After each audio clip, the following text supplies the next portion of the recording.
Hello students. Yesterday we have just seen the numerical some of the questions, actually revisions on the topic work, power and energy. The number of topics that we have discussed already, and even what is work and conservative, non-conservative forces, negative, positive work, and also energy, on the topic energy we have discussed. So yeah, the one of the most important topic, that is potential energy of any system. So because it is really very hard to just calculate the potential of the system, because whenever body is in motion we have number of things and we can discuss it. Whenever body is changing its configuration, then that time it is little complicated to calculate, but still simple in one word. If you want to say what is the potential energy, then the if body has some of the configurations, it obviously it is made up of molecules and particles, ions and whatever.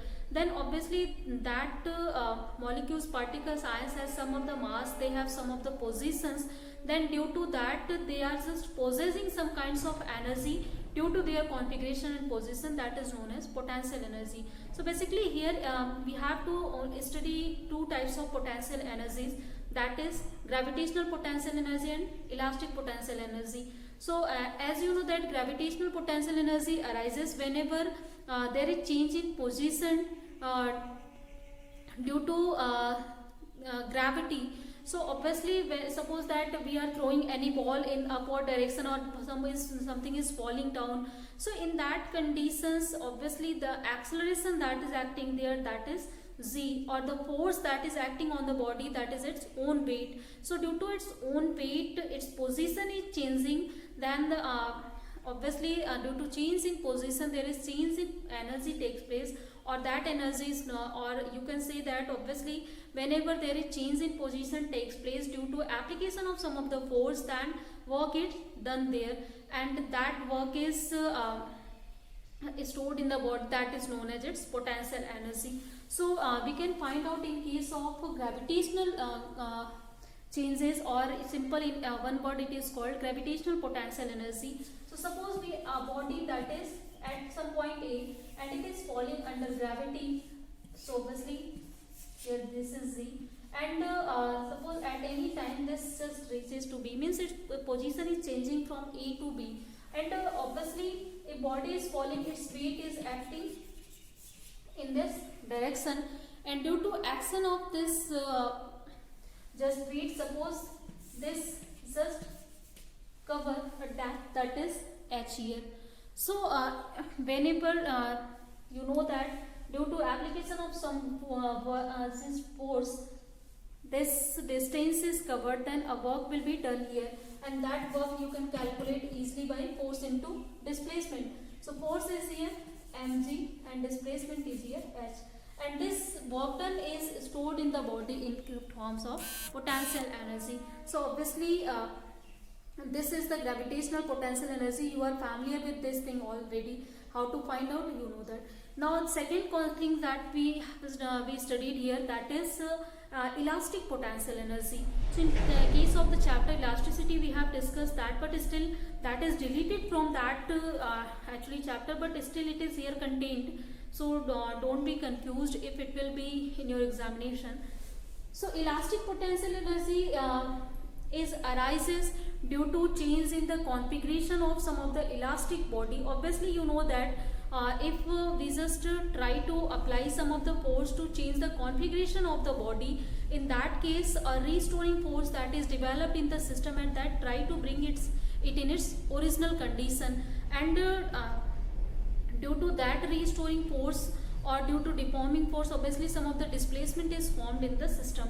So suppose that we have some spring that is fixed by at one end, and a mass that is attached to it. So this is fixed in, and now a force that is applying on this in this direction. So due to this deforming force, suppose that there is the elongation in the spring, x elongation that is produced, then you know that here obviously if displacement is doing here, and we just got the displacement due to application of this force, then a work will be done here. That work will be equal to Suppose a small displacement dx is produced in the system, and in that small displacement dx, so due to change in the displacement due to change in configuration due to this force, the work is done here, that is F into dx, force into displacement. And you know that F is here we are talking within elastic limit, then this deforming force will be equal to restoring force that is produced in the system, and the restoring force that is here directly proportional to the displacement produced there, and we can just write it by K x, if K is the proportionality constant. So here the value of deforming force, that is Kx, we have dx. Now we can just find out the work done by moving this spring from the position of 0 to x. Suppose that here we have taken only starting small displacement, but we can take the displacement that will be here suppose that in time it is just displacing from 0 to x, then just integrate it. So in integration, suppose the work that is from 0 to w, and here this is kx dx, and this is 0 to x. Then by the help of that we can find out what is the work done in this system, that will be equal to half kx square. So this work is stored in the system as the potential energy that is known as elastic potential energy. So basically I think now that is clear, the potential energy concept. So here one more thing is in case of gravitational potential energy, and here in this case also we have taken the force that is conservative in nature. We haven't taken the case or where we are just seeing the path in which we are applying the force.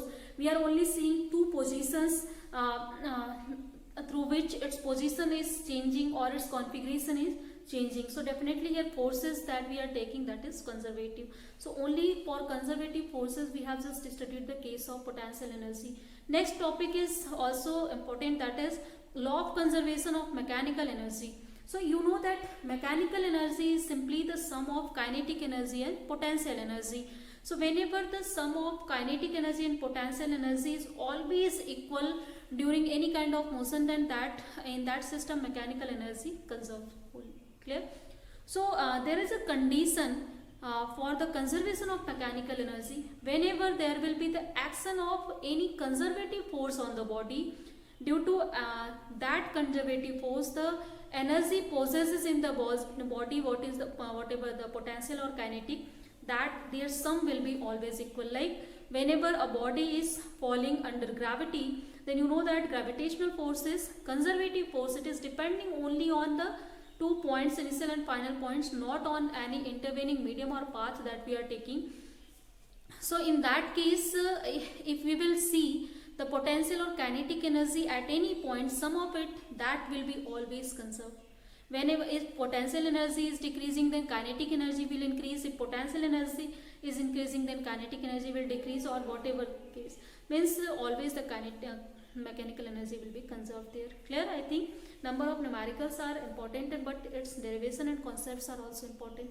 Next thing is here, in summary, I just want to explain all these things because this topic, this chapter is very long chapter, and that confuses you also always. So next thing is that here in case of we have Einstein's mass energy equivalence.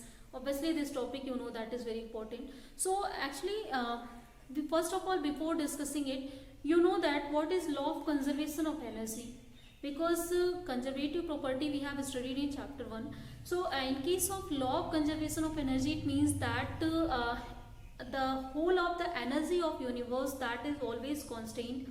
Means we cannot produce energy, we cannot just destroy energy.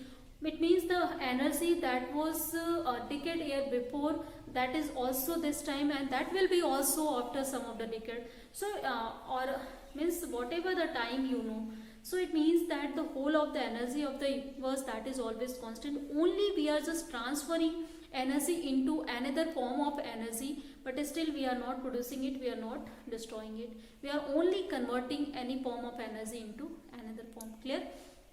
Next thing is that Einstein tells us that the two terms mass and energy, that are related terms exactly. And mass and energy, both of the term, if we will just put them together, then that is called mass energy. Exactly, I'm not talking about mass and energy. Individually mass can be conserved or not, both of the things can be possible for the mass. Obviously it will be it can be changed, but still if we are talking about mass energy, one quantity mass energy, then that is constant, that is conserved always. So Einstein's mass energy equivalence tells us about the conservation of mass energy. So it means that according to this concept, mass can be converted into energy and energy can be converted into mass easily.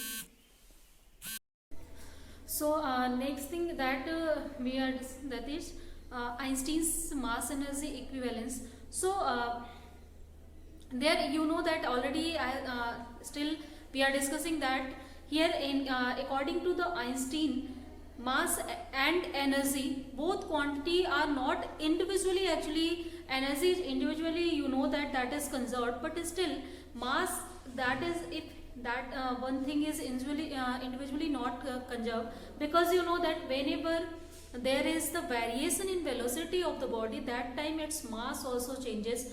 Means the rest mass of the body is different and moving mass is the different, and that mass can be related with the equation, that is this equation we have. So here m0 is the rest mass of any body, m is moving mass of any body. So here we are seeing that whenever body will move with different velocity, that time is mass that will be different. So obviously mass is not conserved quantity exactly, but at rest it is absolute value, or you can say that if we are talking about the macroscopic bodies whose masses are very greater and their speeds are slow than or you can say that the speed is much less than in comparison to c, then that time this term we can neglect, and basically it will be equal to m0. So it means that for the macroscopic body we can take absolute mass. So that was the concept of Newton also whenever he was giving law of motion to us. Clear? So in case of moving mass, I think you know that. So here according to Einstein concept, exactly mass and energy, about that he was not talking. Mass energy, single term here, he said that mass energy is conserved in any system. It means that mass can be converted into energy and energy can be converted into mass. So a relationship that is given, that is equal to E is equal to mc square. So here with this formula it relates two quantities together, that is energy and mass. Means if some of the energy is disappearing, that can appear in form of mass, and some of the time if mass is disappearing, that can be just appears in forms of energy.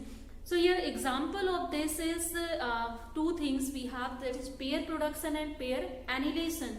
Pair production is that whenever a neutral particle, that is, or simple you can say that suppose that we have a energy, electromagnetic energy like gamma rays, if we are talking. So if two gamma rays that are interacting with each other, then after interaction there is the production of two particles, production of electron and positron there.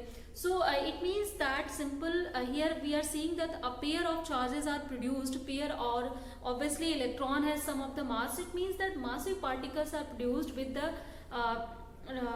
distortion of the energy. So it means that here energy is converting into mass. Similar way, mass can be converted into energy also by pair annihilation. So whenever some of the negative charge, or simple when matter combines with its antimatter, then that time the energy or their masses are disappeared and they will appear in form of energy. So this concept is also using while understanding the concept of semiconductor. Later we will discuss that in next class, but still that is also the example of mass energy equivalence here. So basically I think the concept of Einstein, that is clear. We can convert energy into mass, we can convert mass into energy also. Next factor that is here important and that we had to study, that is collision. So what is collision, you know that, and in collision number of topics are very important.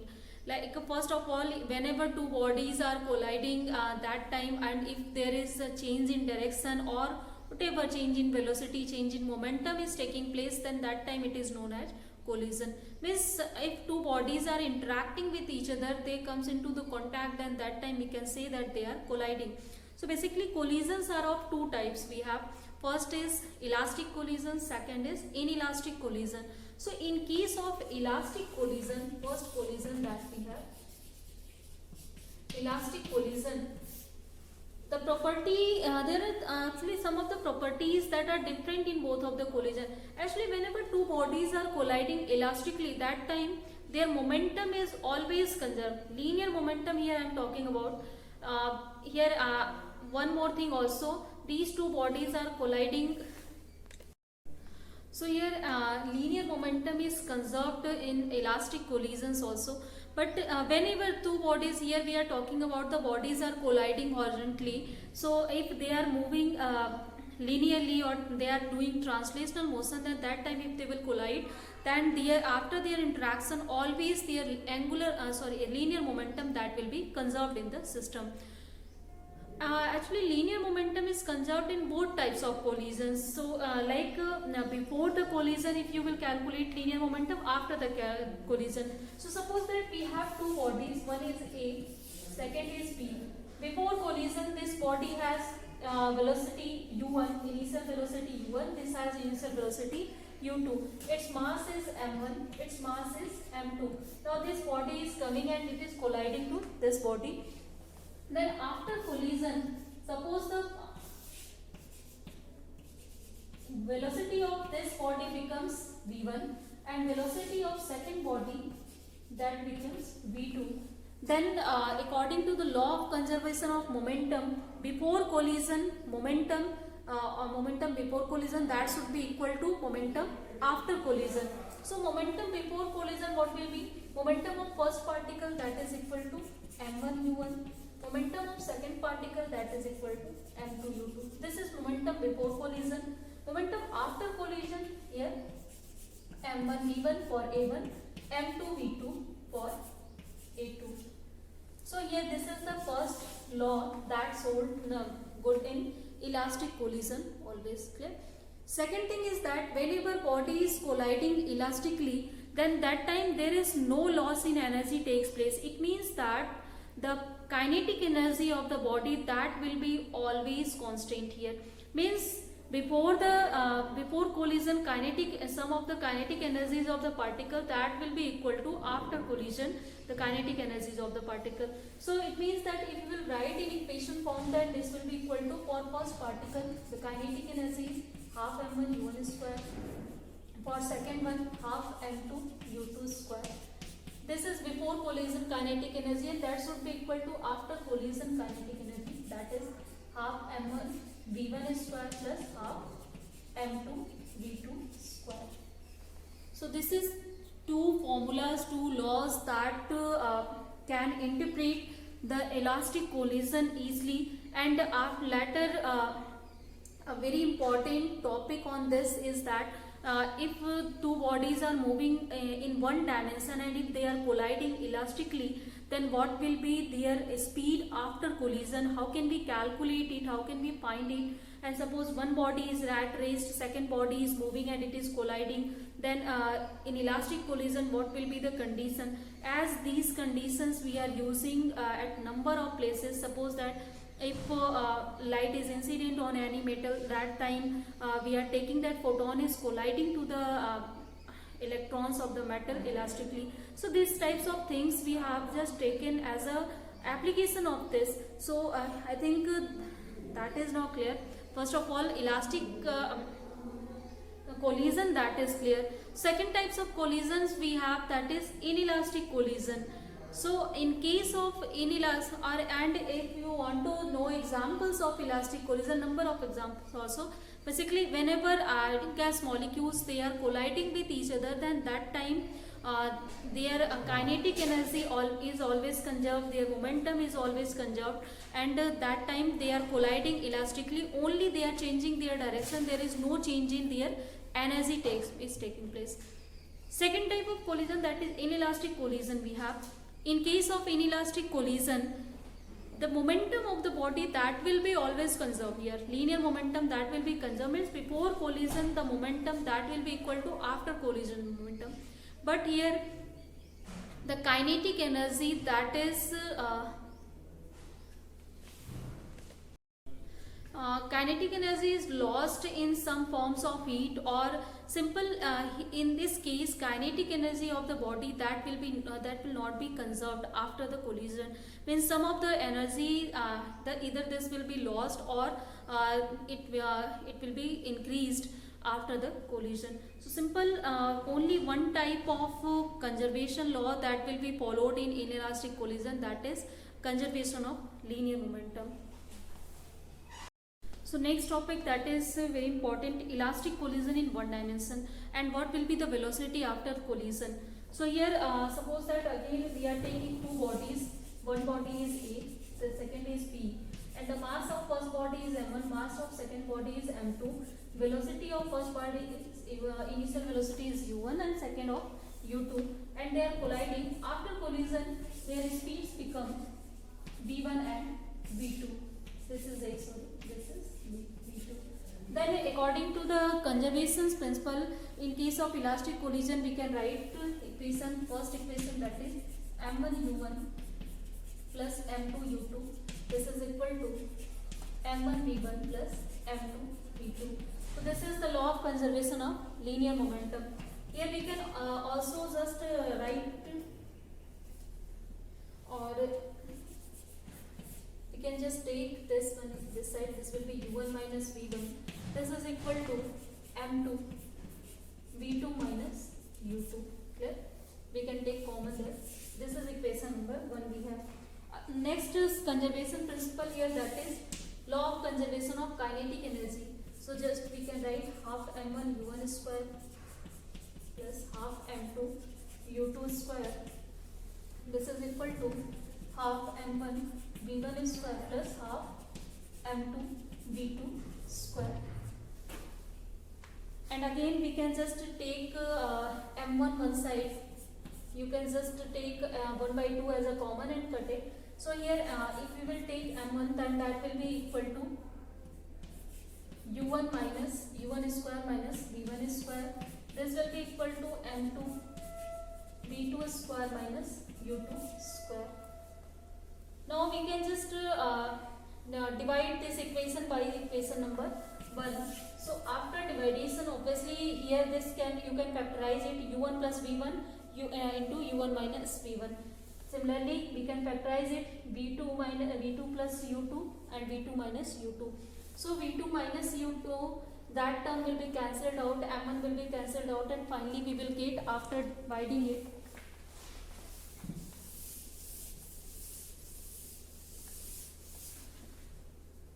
so after dividing it we can find out easily u1 plus v1, this is equal to u2 plus v2.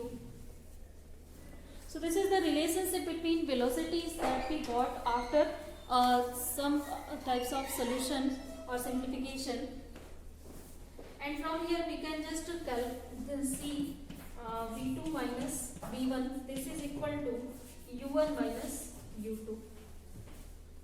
So with the help of this equation, easily we can find out what is the speed of the any object in terms of any other value. If we know initial speeds already, then with the help of this equation we can find out what will be the velocity of simple this particle. Like from here, if you will just take the value of v2, so if we will just take value of v2, then this will be u1 minus u2 plus v1. Now we can put this value in equation number 1, and after solution we can find out the value of v1 easily.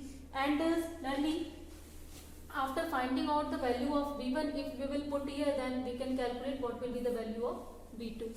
So in this way, easily by theoretical calculations, we can find out what will be the speed of the objects after collision whenever they are colliding elastically here. So directly I am going to write that equation. You can just solve it easily. I just told you here. So here after solution V1 is equal to m1 minus m2 u divided by m1 plus m2 plus 2 m2 u2 there u1 m1 plus m2. So this value got after solution, the value of v1 is this, and again after finding the value of v1, if we will put here, then we can calculate what will be the value of v2. So value of v2 is obtained 2 m1 u1 m1 plus m2 plus m1 minus m2 u2 divided by m1 plus m2. So these are the velocities after collision, and if we know already mass of the two objects that are colliding and their initial speeds, then easily we can find out what will be their speeds after collision. And here let's see some of the special cases with the help of this equation that we got here. So first case is that suppose first body that is at rest.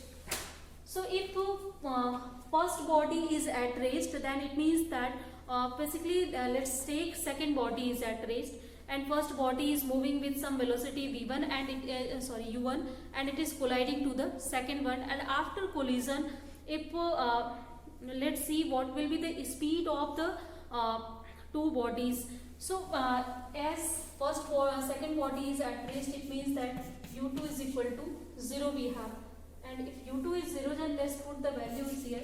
So v1 will be equal to m1 minus m2 upon m1 plus m2 into u1, simple. And if v2 we will calculate, then u2 is 0, then it means this will be equal to 2 m1 u1 upon m1 plus m2. So this will be the value of the velocities of bodies after collision. And in this case, if we will take another one case also, like if mass of the bodies that are or if two bodies that are colliding, they are identical bodies, so it means that their masses are same here. So if m1 is equal to m2, then this term will be equal to 0. In that case, this body v1 that will be equal to 0, and v2 this will be equal to, here if you will put in place of m2 m1, well then 2 m1 will be here 2 m1, it will be finally equal to u1. So this is a special case of elastic collision in which if two identical bodies we have, and in that if one body is at rest and second body is moving with some velocity u1, and it is colliding with the second body of mass m2, then after collision first body will come to the rest and second body will be will move with the same velocity u1. Clear? So this concept is utilized whenever we are just or whenever some of the photons are incident on any metallic surface, then that time whole of its energy, means they are colliding elastically, then after collision photons come to the rest and electrons get all of its energy easily. So this is the concept of pure elastic collisions whenever two identical bodies are colliding, and if the bodies are not identical, they have different masses, then definitely both of the bodies will get some of the velocity, and that can be determined by this formula easily. Here one more case, that is suppose that the second body that is very heavy body and a light particle that is going to strike with that. Suppose if this condition we are taking whenever we have some of the heavy nucleus and some light particles, they are accelerating and they are incident on that particular heavy nuclei. So this is the same case. So in that case, here if this m2 mass, this is very greater in comparison to m1, then obviously in comparison to m1 we can neglect comparison to m2 we can neglect m1 mass. So we can take in place m1 is equal to 0 in this equation. So if you will take that, then value of V1 that will be equal to minus m2 divided by, obviously its value is 0, m2, this is u1, and here if you will neglect this m1, that will be equal to 0 obviously, and one more thing we are taking, body is heavy, that is at rest, so obviously that conditions will be 0 automatically. So from this condition we can say this is the value that is equal to v1 is equal to minus of u1. Let's see what will be the value of v2 here. Value of v2 is equal to, if it is at rest, then definitely it will be equal to 0 because m1 is 0 here. Simple, whenever any object that is very heavy and some light particle is going and that is colliding with it, then after collision that light particle will reflect back to its own path, but the heavy particle will be again that will remain at rest position. So these are the basic conditions and number of numericals that are important on based on this, but still its theory is also very important, how to derive the equations or how to derive velocities of the bodies after elastic collision if they are colliding in one dimension. So I think the discussion about the elastic collision and collision topic, work, power, energy, whatever all the concepts that was important we were discussed already. So here for today let's end it the class today here. Rest of the things we will discuss in next class, like numerical problem, conceptual problems that are important, we will discuss in next class. So thank you students.